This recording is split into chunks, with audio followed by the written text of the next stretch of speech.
हर आजादी की दास्तान खून से लिखी जाती है, मगर यह कहानी आजादी पाने की नहीं, छीनने की है। एक ऐसी शख्सियत की जिसने ताज को अपने हाथों की गर्मी से पिघलाकर दोबारा बना लिया।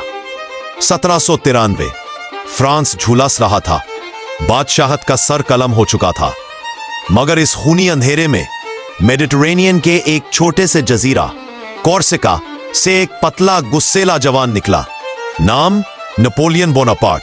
वो आया न किसी की सिफारिश पर, न किसी की तारीफ से। वो सिर्फ एक चीज लाया था, जुगनू जैसी चमकती हुई वो ख्वाहिश जो या तो दुनिया को रोशन करती है या जलाकर राख कर देती है।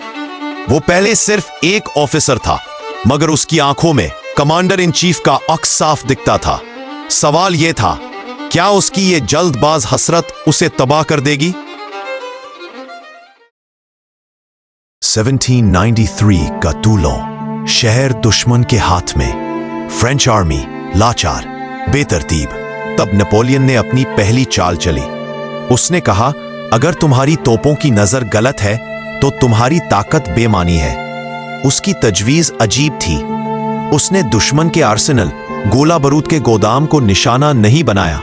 उसने एक ऐसे पॉइंट को चुना जहां से दुश्मन के समुद्री रास्ते बंद हो सकते थे, एक ऐसी जगह जिसकी तरफ किसी का ध्यान नहीं गया था।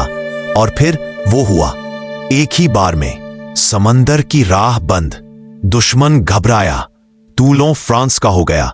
मगर सबसे ज्यादा खौफनाक बात यह थी, सिर्फ एक ऑफिसर की सोच ने पूरी जंग का रुख बदल दिया। अब हर तरफ एक ही सरगोशी थी, ये कौन है और ये क्या कर सकता है? टूलोन तो सिर्फ शुरुआत थी। अब नेपोलियन से अपनी हुकूमत, डायरेक्टरी को भी ज्यादा खतरा था। वो उसकी शोहरत से डरते थे। उन्होंने उसे दूर भेज दिया। कहां? मिस्र यानी इजिप्ट। वो जंग जीतने नहीं गया था, वो अपनी तकदीर लिखने गया था। मिस्र की रैत में उसने सिर्फ जंग नहीं लड़ी, उसकी सोच, उसकी जहानत, उसकी जासूसी, सब कुछ मिस्र के कदीमी राजों को उजागर करने में लग गई। एक तरफ दुश्मन का लश्कर था, दूसरी तरफ उसकी अपनी फौज जो मिस्र की गर्मी से बेहाल थी। मगर सबसे बड़ा सवाल यह था, क्या नेपोलियन मिस्र की गुलाम जमीन पर अपने आप को इस कदर खो देगा कि पेरिस की सियासत उसे भुला दे? वो जब पेरिस से दूर था, तब वहां उसके दुश्मन तेजी से उसके खिलाफ साजिशें कर रहे थे। क्या मिस्र उसके लिए ताज नहीं, कब्र साबित होगा? मिस्र में नेपोलियन ने खुद को यूरोप की आंखों में मशहूर कर दिया। वो जब वापस लौटा तो पेरिस की जमीन उसके लिए तैयार थी। हुकूमत द डायरेक्टरी कमजोर, बेअसर और बदनाम थी। सियासतदान उसे इस्तेमाल करना चाहते थे, लेकिन वो किसी का मोहरा बनने नहीं आया था। उसने एक आंखों देखा धोखा दिया। 1799 उसने और उसके साजिशगरों ने एक ऐसी रात चुनी जब हर कोई बेखबर था। एक ऐसा कूप देता जिसने फ्रांस के सियासी निजाम को हमेशा के लिए बदल दिया। वो 3 कौंसल्स हुक्मरान में से एक बना, मगर वो जानता था 3 में से सिर्फ एक ही ताकतवर हो सकता है। अगले ही लम्हे उसने खुद को फर्स्ट कौंसल डिक्लेयर कर दिया। फ्रांस की डेस्टिनी उसके हाथ में थी, मगर उसके अंदर की आग अभी भी बुझी नहीं थी। वो कौंसल तो बन गया था, अब उसकी नजरें सीधे बादशाह के ताज पर थीं। क्या वो इतनी बड़ी जिम्मेदारी और ताकत को संभाल पाएगा, या वो ताकत उसके सर चढ़कर बोलेगी? ताजपोशी हुई, नेपोलियन एम्परर बन गया। यूरोप उसके कदमों में, उसकी ताकत आसमान छू रही थी। मगर हर अजीम शख्सियत का एक अचिलीज हील होता है। नेपोलियन का था उसका घमंड और उसकी बेइंतहा भूख। 1812 उसकी नजरें उस आखिरी चीज पर थीं जो उसके पास नहीं थी, रशिया।